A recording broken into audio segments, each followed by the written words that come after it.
असल में हम जो बनना चाहते हैं वो हम नहीं बनना चाहते, वो सोसाइटी हमें बनाना चाहती है। इसलिए हम भी अंधों की तरह कुछ गिने चुने कैरियर ऑप्शंस की तरह भागते रहते हैं, जैसे कि डॉक्टर, इंजीनियर, सीए, लॉयर। लेकिन सच्चाई तो ये है कि हमें पता ही नहीं कि हमें असल में बनना क्या है। बस दूसरों को देखा और कॉपी कर लिया। मैं जब 5th क्लास में था तब मैं बड़ा होकर साइंटिस्ट बनना चाहता था। एंड गेस व्हाट, मैंने किससे इंस्पिरेशन ली होगी? लिटरली अय्यर से। यस, अय्यर से। Not because of Babita ji, but I really don't know कि मैंने उस टाइम पे साइंटिस्ट बनने का क्यों सोचा था।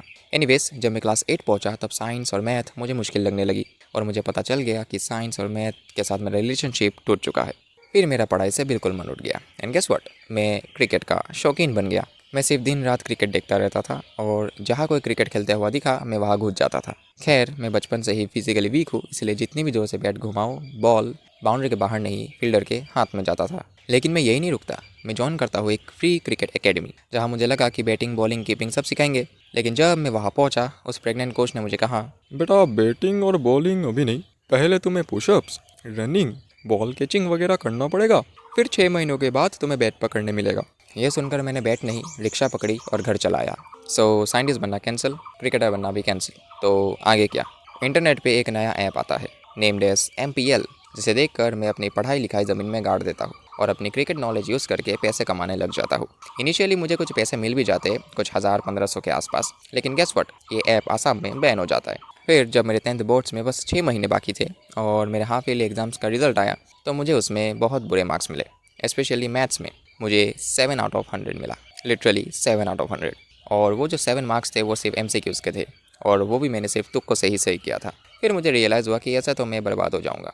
तभी मेरा एक दोस्त उज्जल, बहुत ही बढ़िया बंदा है वो, मुझे यूट्यूब पे एक फुल प्लेलिस्ट सेंड करता है जहाँ पे क्लास 10th की पूरी मैथ्स कवर करवाई गई थी। और फिर क्या, जितनी पढ़ाई पूरे साल ने की उससे ज़्यादा 2-3 महीनों में कर डाली। फिर थोड़ा कॉन्फिडेंस आया कि चलो कोई बात नहीं, एटलीस्ट बोर्ड्स तो ठीक ठाक निकल जाएगा। लेकिन गेस व्हाट, मैं एग्ज़ाम के एक हफ्ते पहले बीमार पड़ गया और मैंने ज़ीरो रिवीजन के साथ एग्ज़ाम दिया और रिजल्ट आया सिर्फ 62%। फिर मैंने डिसाइड किया कि साइंटिस्ट नहीं, क्रिकेट नहीं तो यूट्यूबर ही बन जाता हूँ। ये सोचकर मैंने एक नहीं, दो नहीं, तीन नहीं, 4 चैनल्स बनाए, वन बाय वन। 2019 से स्टार्ट किया, 2023 तक वीडियोस बनाते गया, चैनल बनाते गया, कंटेंट चेंज करता गया, नीश चेंज करता गया, लेकिन एक भी चैनल ढंग से ग्रो नहीं किया। फिर क्या, मेरा एक बहुत ही अच्छा दोस्त राहुल CRPF में सिलेक्ट हो गया। उसको देखकर मुझे भी लगा कि सरकारी नौकरी की तैयारी कर लेता हूँ। एंड गेस व्हाट, मैंने एक स्टेट लेवल ग्रेड D की नौकरी का रिटर्न एग्ज़ाम पास कर लिया। हाँ, वही चपरासी वाली। और इंटरव्यू के लिए सिलेक्ट भी हो गया। लेकिन जब मैंने रिटर्न का एग्ज़ाम दिया तब मैं 12 पास था, और जब मैं इंटरव्यू देने गया तब तक मैं ग्रेजुएट हो चुका था उस ड्यूरेशन के दौरान। इसलिए इंटरव्यूअर ने मुझे धक्के मार के इंटरव्यू रूम से बाहर निकाल दिया। अगर तुझ जैसे ग्रेजुएट लोग चपरासी की नौकरी करेंगे तो कम पढ़े लिखे लोग क्या घूस खाने वाले ऑफिसर बनेंगे? निकल यहाँ से। फिर मैं वहाँ पे भी सिलेक्ट नहीं हुआ। साइंटिस्ट बनना कैंसिल, क्रिकेटर बनना कैंसिल, यूट्यूबर बनना कैंसिल और सरकारी नौकरी करना भी कैंसिल। और अभी मेरी एज 22 साल की है और मुझे कुछ नहीं पता कि मुझे ज़िंदगी में आगे क्या करना है।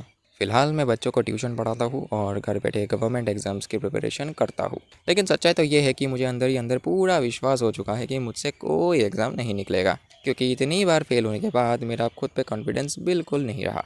लेकिन हाँ, मुझे इतना तो पता चल गया है कि life is full of uncertainty. इसलिए मुझे अभी फ़र्क नहीं पड़ता चाहे मैं सक्सेसफुल हो या फेलियर। इसलिए तो लॉर्ड कृष्ण भी कहते हैं, यदि तुम विजय चाहो भी तो यह आवश्यक नहीं कि विजय तुम्हारी ही हो जाए, तुम्हारी पराजय भी हो सकती है। इसलिए छोड़ो यार, जाने दो, लेट इट गो। इस लाइफ को एक गेम की तरह सोचो और बस अपने कैरेक्टर को अपग्रेड करते रहो। और एंड में यही बताऊंगा कि तुम्हें जो सही लगे ना वही करो, लेकिन तुम जो करते हो सिर्फ वही सही है ऐसा बिल्कुल मत सोचो।